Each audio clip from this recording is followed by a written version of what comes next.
Бүгін көлік салығын төлеудің соңғы күні. Егер төлем уақытылы жасалмаса, сәуірден бастап әр күнге өсіп қосылады. Ал 10 мамырдан кейін де берешек көтермесе, мәжбүрлеп өндіру шаралар қолданылады, тіпті банктік шоттар мен мүлікке тыйым салу мүмкін. Қаржы министрлігіне қарасты мемлекеттік кірістер комитеті ел азаматтарына былтырғы көлік салығының төлеу мерзімі аяқталып жатқанын еске салды. Салық заңда белгіленген мөлшер бойынша есептеледі. Былтырғы есептік көрсеткіш 3932 теңге. Көлік салығы туралы ақпарат егов және екінші деңгейлі банктердің мобильді қосымшаларында қолжетімді.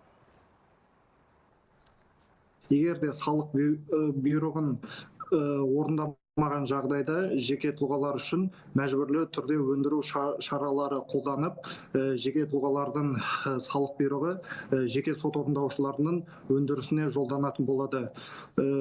Өндірістен кейін салық бұйрығы негізінде жеке сот орындаушылары салық төлеушілердің банктік карталарын бұғаттайды және де шетелге шығуға тыйымдар, шектеулер қойылатын болады.